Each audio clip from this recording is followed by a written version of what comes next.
La fértil palabra del Señor estará en 1 Samuel capítulo 1 versículos del 1 al 11. Hubo un varón de Ramataim de Sofín del monte de Efraín que se llamaba Elcana, hijo de Jeroán, hijo de Eliú, hijo de Tohu, hijo de Suf, efrateo. Y tenía él dos mujeres, el nombre de una era Ana y el de la otra Penina. Y Penina tenía hijos, mas Ana no los tenía. Y todos los años aquel varón subía de su ciudad para adorar y para ofrecer sacrificios a Jehová de los ejércitos en Silo, donde estaban dos hijos de Elí, Ofni y Fines, sacerdotes de Jehová.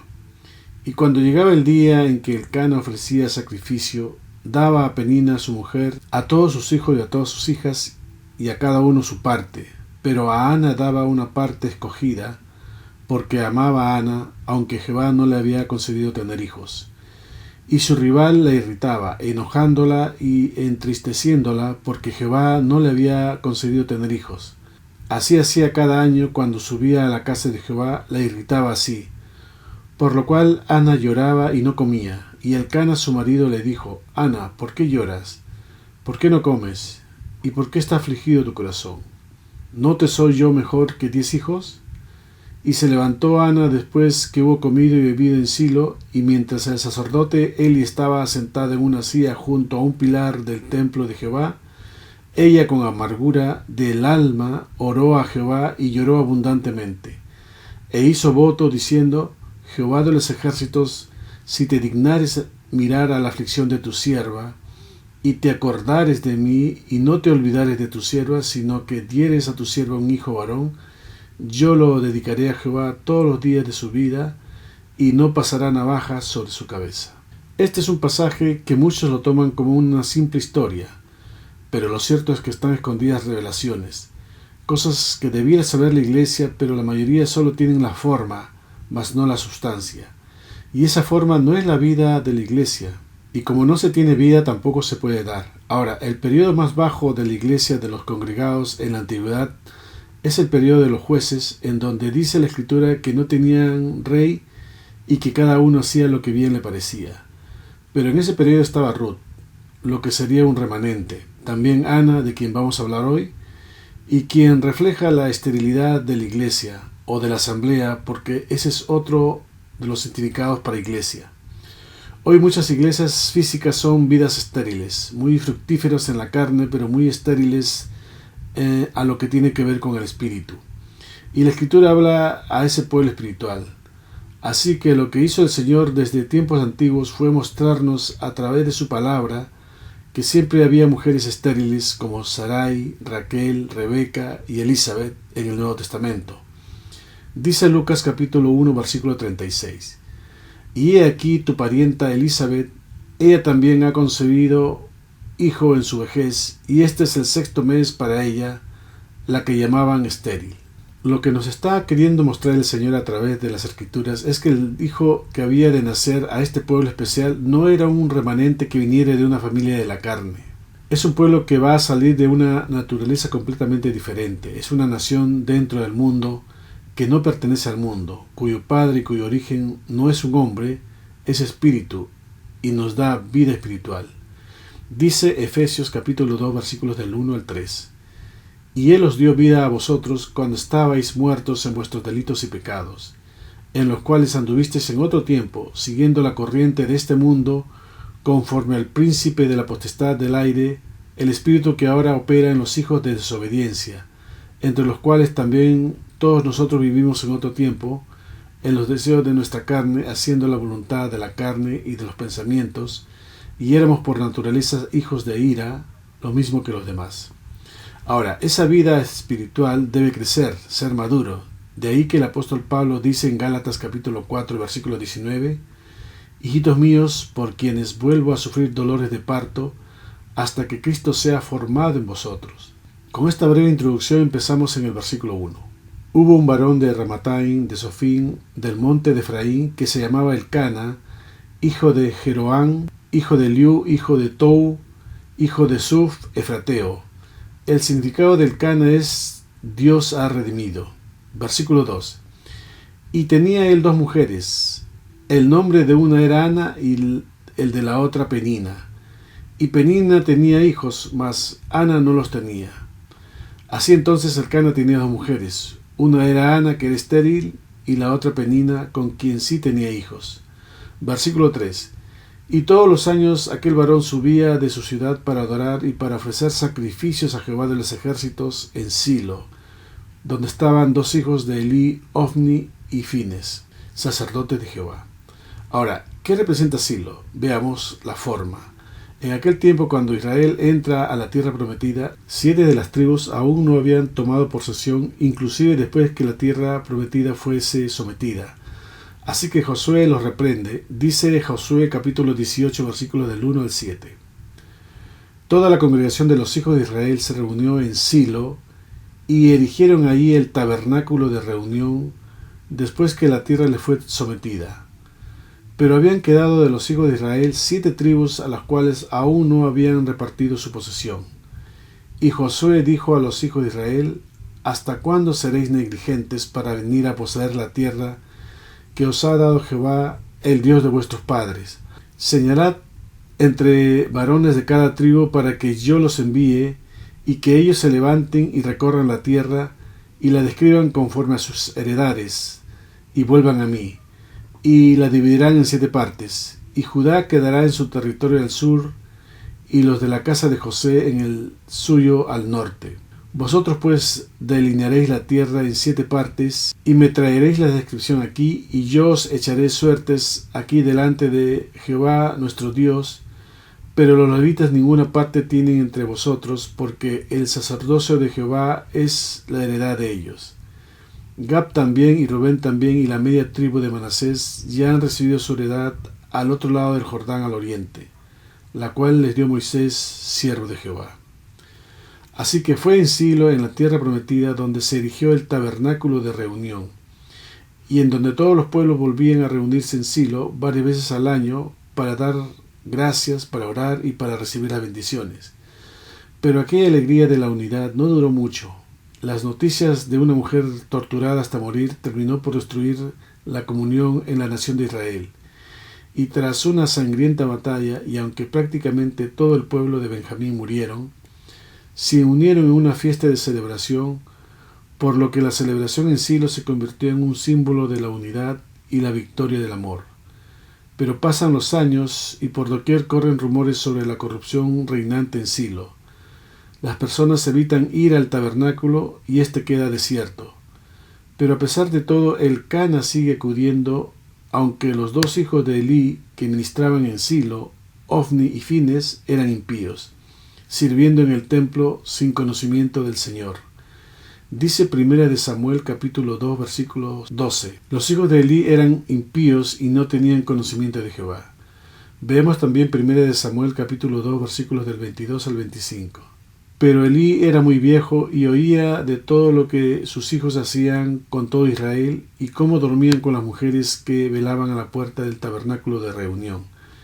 Y les dijo: ¿Por qué hacéis cosas semejantes? Porque yo oigo de todo este pueblo vuestros malos procederes. No, hijos míos, porque no es buena fama la que yo oigo, pues hacéis pecar al pueblo de Jehová. Si pecare el hombre contra el hombre, los jueces le juzgarán, mas si alguno pecare contra Jehová, ¿quién rogará por él? Pero ellos no oyeron a la voz de su padre, porque Jehová había resuelto hacerlos morir. Aunque vemos a su padre ya viejo que les hablaba, pero livianamente, no con autoridad, nunca los estorbó, por lo que el Señor les habló fuerte en 1 Samuel capítulo 3 versículo 13.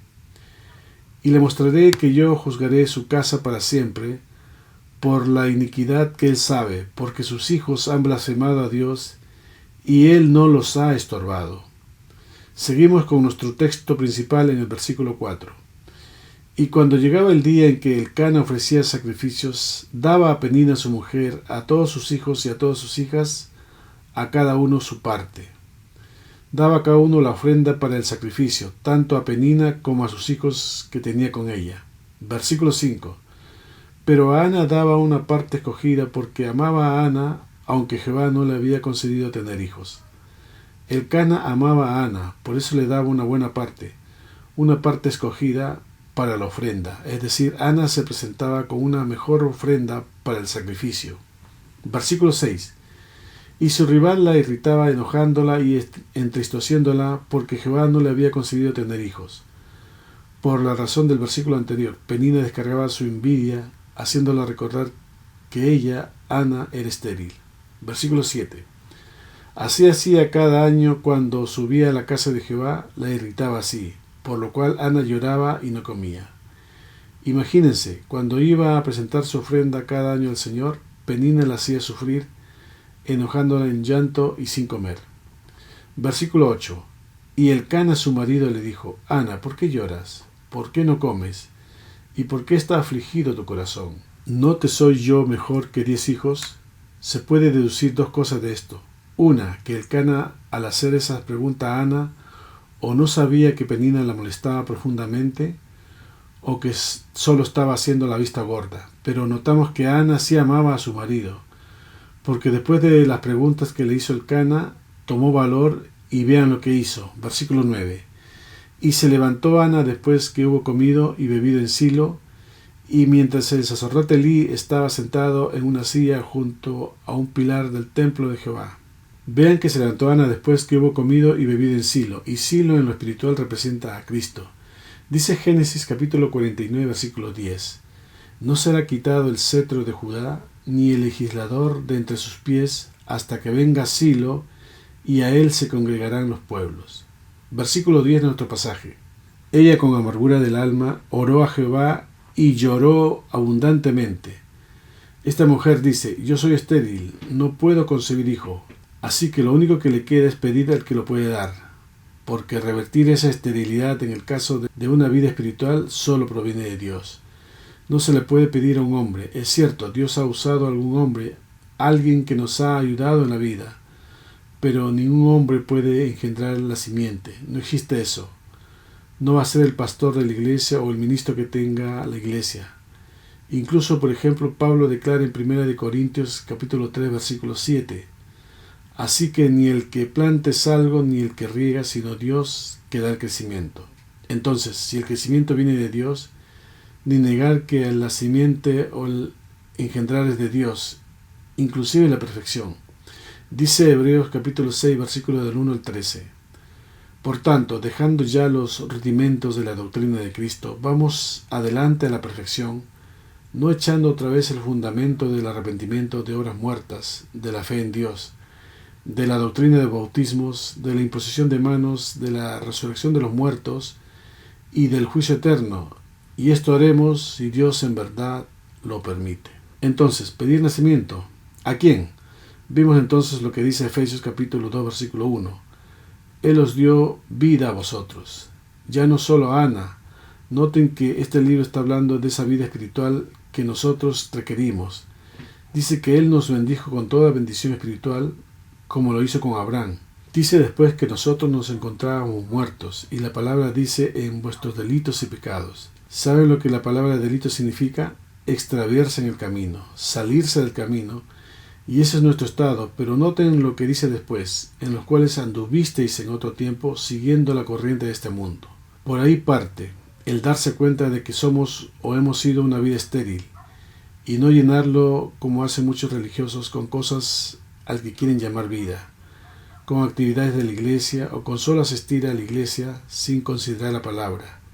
Entonces se consideran vivos 10, 20, 30 años concurriendo a la iglesia, pero también dice Colosenses capítulo 2 versículo 13: y a vosotros estando muertos en pecados y en la incircuncisión de vuestra carne, os dio vida juntamente con él, perdonándoos todos los pecados. Es decir, el pecado nos tiene en error, el estar extraviados del camino nos tiene en un estado malo, y además de ese mal estado, nosotros en cuanto a la carne somos incircuncisos, es decir, el hombre no tiene raíces espirituales. Llamémosle de muchos nombres. Ismael le podríamos decir. Como no llegaba la promesa, lo engendramos nosotros. Tiene forma, viene del mismo papá, pero en realidad no lo he visto, en realidad son completamente diferentes. ¿Y qué es lo que hacía Penina con Ana? Se burlaba. ¿Y qué hacía Agar con Sara? Se burlaba. Es exactamente lo mismo. Ese pueblo especial, que es el pueblo del Israel espiritual, es una nación, es un pueblo Así que lo primero que debemos darnos cuenta es que no podemos engendrar porque somos una vida estéril. Veamos en Proverbios capítulo 20 versículos del 6 al 10. Muchos hombres proclaman cada uno su propia bondad, pero hombre de verdad, ¿quién lo hallará? Camina en su integridad el justo, sus hijos son dichosos después de él. El rey que se sienta en el trono del juicio, con su mirar disipa todo mal. ¿Quién podrá decir, yo he limpiado mi corazón, limpio estoy de mi pecado? Pesa falsa y medida falsa, ambas cosas son abominación a Jehová. Aún el muchacho es conocido por sus hechos, si su conducta fuere limpia y recta.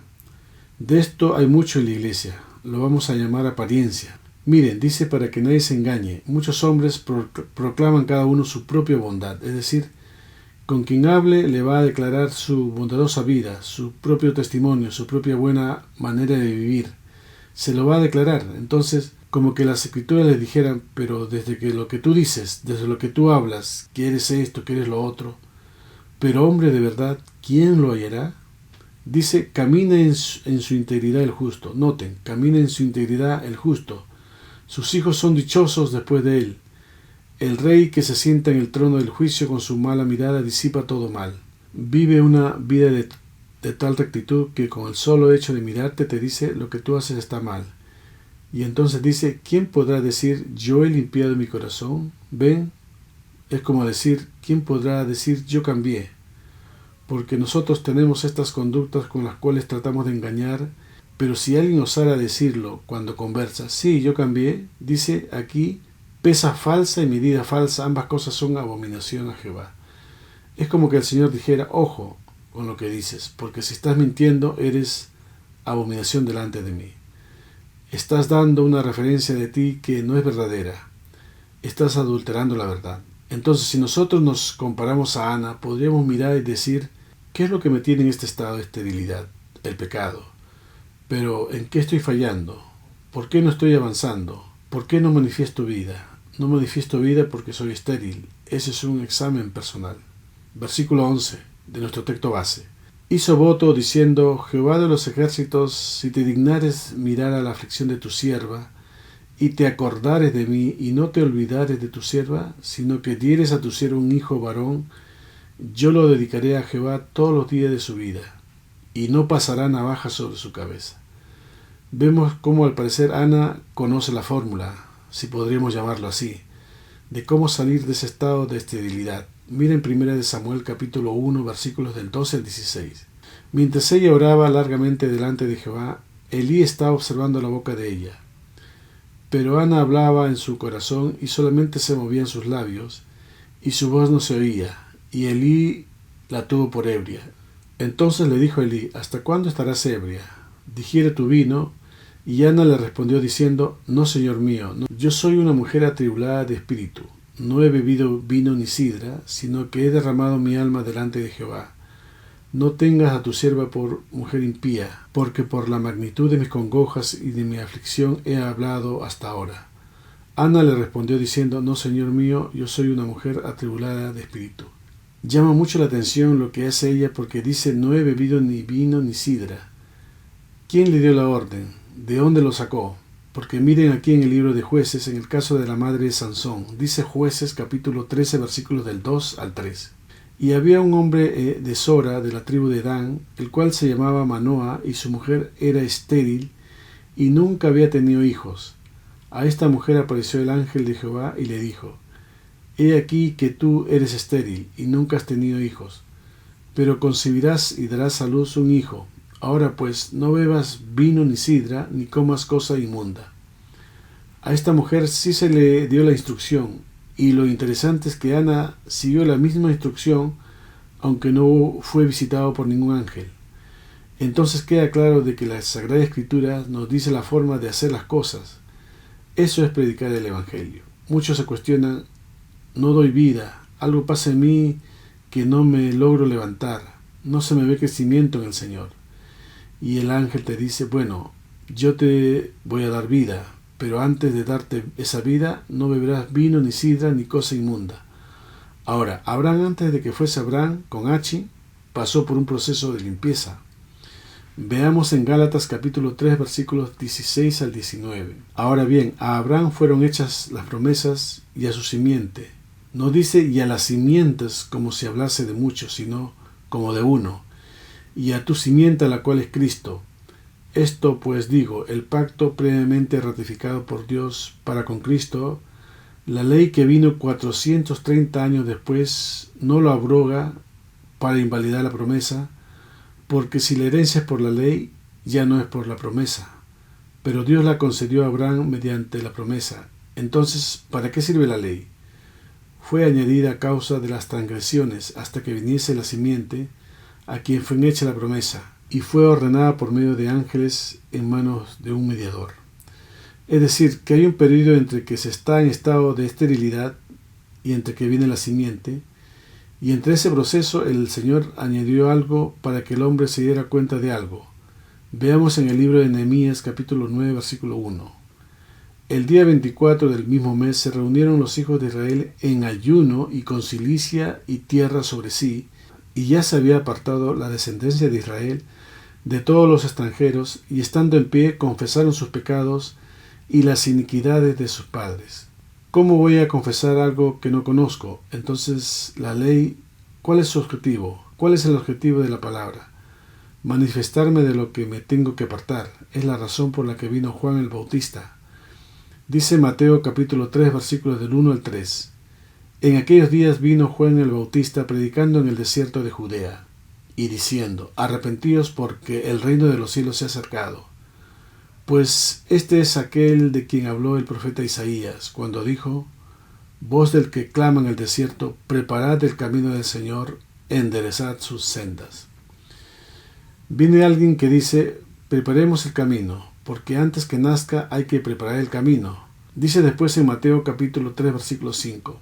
Y salía él Jerusalén y toda Judea y toda la provincia de alrededor del Jordán, y eran bautizados por él en el Jordán, confesando sus pecados. Saltamos a Mateo capítulo 3 versículo 11.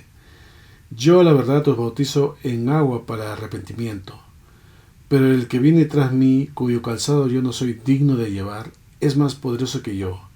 Él os bautizará en Espíritu Santo y fuego. Arrepentimiento es volverse del camino en el que yo voy. Si haciendo lo mismo que he estado haciendo todos estos años no crezco, ¿qué significa? Que voy por el mal camino. Me haría bien un tirón de oreja de la ley, como para que al menos me muestre en qué es lo que estoy errando, para confesar que he estado actuando mal y arrepentirme de eso. Comienzo a andar por otro camino porque no existe el ministerio de las disculpas. Si yo me tengo que estar disculpando muchas veces, quiere decir que estoy cayendo en el mismo pecado muchas veces. Pero la Escritura no es lo que dice. Si estoy haciendo algo mal, me doy vuelta y no lo hago más. Porque eso es lo que me tiene en el estado en el que estoy. Cuidar la salvación. Dice 1 de Pedro capítulo 1 versículos del 10 al 15. Los profetas que profetizaron de la gracia destinada a vosotros inquirieron y diligentemente indagaron acerca de esta salvación, escudriñando qué persona y qué tiempo indicaba el Espíritu de Cristo que estaba en ellos, el cual anunciaba de antemano los sufrimientos de Cristo y las glorias que vendrían tras ellos. A estos se les reveló que no para sí mismos, sino para nosotros, administraban las cosas que ahora os son anunciadas por los que os han predicado el Evangelio por el Espíritu Santo enviado del cielo, cosas en las cuales anhelan mirar los ángeles. Por tanto, ceñid los lomos de vuestro entendimiento, sed sobrios y esperad por completo en la gracia que os traerá cuando Jesucristo sea manifestado.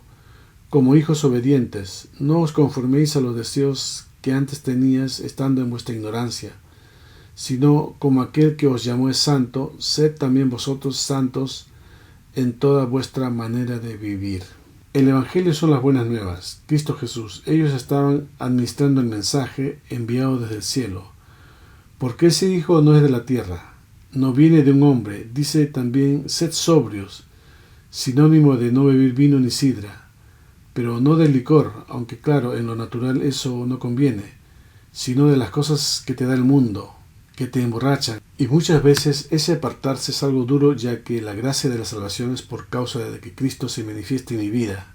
Dice después, como hijos obedientes, ¿Obedientes a qué? Al mandato. ¿A cuál mandato? A este: no os conforméis a los deseos que antes teníais estando en vuestra ignorancia. Entonces, no te conformes a la vida que estabas llevando, dice, sino como aquel que os llamó es santo, sed también santo vosotros en toda vuestra manera de vivir. La palabra santo significa apartado. Entonces, si yo quiero crecer, necesito apartarme de las cosas que me están destruyendo. Necesito ayunar de lo que estoy consumiendo en mi vida, porque mientras viene la simiente necesitas descontaminarte. Entonces, ¿por esa simiente serías capaz de dejar muchas cosas? ¿Cuál es la aflicción o lo que tenía Ana tan afligida por causa de ese hijo? ¿Qué es lo que le daba eso a ella? Vida, no esterilidad. Es como no tener propósito, como en lo natural, en que muchas mujeres no quieren tener hijos. Entonces es una vida sin propósito, que están equivocadas, que el propósito más hermoso que tienen en su vida es que puedan dar vida. Hoy hay muchas de ellas que ya pasaron los años en que podían tener hijos. Lloran amargamente porque ya es tarde para ellas. Lo mismo hablando espiritualmente. Una iglesia sin Cristo es vacío. Claro que es fácil reemplazarlo con gente, pero con el Hijo es un poco más difícil, porque ya tengo que empezar a apartarme, ya tengo que empezar a afligirme, ya que tengo que empezar a dejar todo lo que tanto amaba. Veamos en 1 Samuel capítulo 1 versículo 24. Después que lo hubo destetado, lo llevó consigo con 3 becerros, un efa de harina y una vasija de vino, y lo trajo a la casa de Jehová en Silo, y el niño era pequeño. Luego dice en 1 Samuel capítulo 1 versículo 27, por este niño oraba, y Jehová me dio lo que le pedí. Yo pues lo dedico también a Jehová todos los días que viva, será de Jehová, y adoró allí a Jehová. El Señor cumplió, siempre cumple. La pregunta es, ¿y para qué? Dice Ana, y yo pues lo dedico también a Jehová todos los días que viva, será de Jehová. Todos los días que viva será del Señor, no algunos, todos los días. Desde que nos es nacido el Hijo debemos ver solo las cosas de arriba. Dice Colosenses capítulo 3 versículos del 1 al 10. Si pues habéis resucitado con Cristo, buscad todas las cosas de arriba, donde está Cristo sentado a la diestra de Dios. Poned la mira en las cosas de arriba, no en las de la tierra, porque habéis muerto, y vuestra vida está escondida con Cristo en Dios. Cuando Cristo vuestra vida se manifieste, entonces vosotros también seréis manifestados con Él en gloria. Haced morir pues lo terrenal en vosotros, fornicación, impureza, pasiones desordenadas, malos deseos y avaricia, que es idolatría, cosas por las cuales la ira de Dios viene sobre los hijos de desobediencia, en las cuales vosotros también anduvisteis en otro tiempo, cuando vivías en ellas. Pero ahora dejad también vosotros todas estas cosas: ira, enojo, malicia, blasfemia, palabras deshonestas de vuestra boca. No mintáis los unos a los otros, habiéndoos despojado del viejo hombre con sus hechos, y revestido del nuevo, el cual conforme a la imagen del que lo creó, se va renovando hasta el conocimiento pleno. La condición es, si tú dices que tienes vida nueva, miren las cosas de arriba. Eso es lo que nos debiera ocupar. No si sirvo, si predico, esa vida que yo busco. Tener esa vida espiritual es la que va a hacer el servicio, porque muchos quieren hacer el servicio pero sin la vida, porque creen que si sirven van a tener la vida. Sin embargo, Ana nunca puso la vida en eso. Ella dijo, por este niño oraba, así que lo dedico al Señor. Fíjense la diferencia, dice, pero cuando Cristo vuestra vida se manifieste, cuando el Hijo se manifieste, cuando ya lo destete, entonces vosotros también seréis manifestados con Él en gloria. Pero ¿se dan cuenta que se quiere manifestar en gloria sin tener la vida? Porque uno quiere hacer al revés. Cuando Cristo vuestra vida se comienza a manifestar en mí, los demás obviamente lo van a notar. Y cuando lo noten, entonces se va a manifestar nosotros con Él en gloria. Dice Colosenses capítulo 3 versículo 16. La palabra de Cristo more en vosotros en abundancia, enseñándoos y exhortándonos unos a otros en toda sabiduría, cantando con gracia en vuestros corazones al Señor con salmos e himnos y cánticos espirituales. ¿Qué es lo que habla esa persona que tiene a Cristo creciendo en él? Se empieza a manifestar el Hijo, se empieza a manifestar la vida de Jesucristo. ¿De qué está hablando aquí? ¿De una nueva naturaleza o de la oración? Está hablando de ser bautizados en Cristo. Terminamos aquí en el libro de Efesios capítulo 5 versículo 14. Por lo cual dice: despiértate tú que duermes, y levántate de los muertos, y te alumbrará Cristo. Mirad pues con diligencia cómo andéis, no como necios, sino como sabios, aprovechando bien el tiempo, porque los días son malos. Por tanto, no seáis insensatos, sino entendíos de cuál sea la voluntad del Señor. Amén.